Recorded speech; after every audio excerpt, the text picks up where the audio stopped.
was my very first lasagna garden bed. I set it up in the fall of 2020. Yes, 2019, to be ready to go by 2020. And it has been an amazingly productive bed. This was just the typical lasagna garden. I put down cardboard. This was just grass and weedy grass. I put down cardboard and then I just layered it up to about probably 2 feet, layering browns and greens. I used all sorts of stuff, and then just covered it over with a lot of leaves for the winter.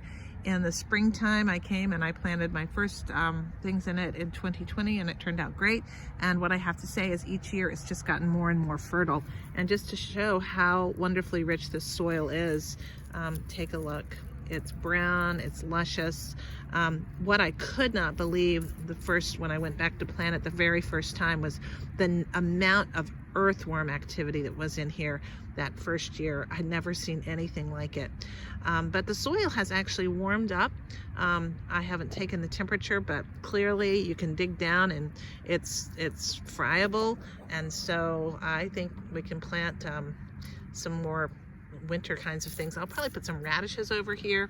The weeds do love it as well, but it's not terribly weedy. I will be planting the cilantro self-seeds in here and some dill, but I will probably just go ahead and plant some of that anyway to make sure that I have a great supply of cilantro during the year. Okie dokie, here we go. Life under the insect netting in the lasagna garden, which was forgotten and not taken care of and weeded in the fall. So I am having some issues here.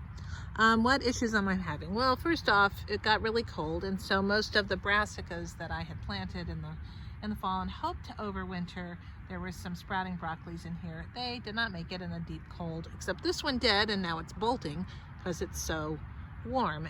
But the good thing is you can actually eat these little flowers, and they are quite pretty.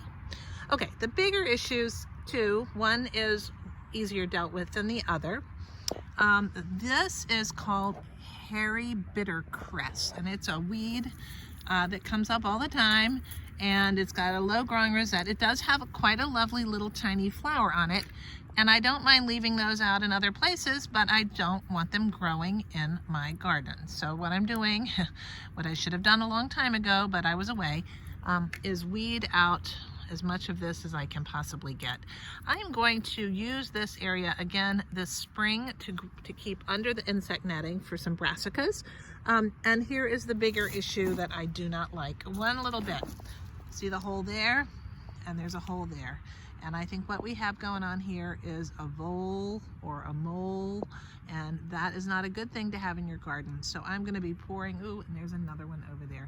I'm going to be pouring castor oil down these and plugging them up with juicy fruit gum and trying to get rid of these little buggers once and for all. If I have to trap them, I will. I don't really want to trap them, but I will if I have to.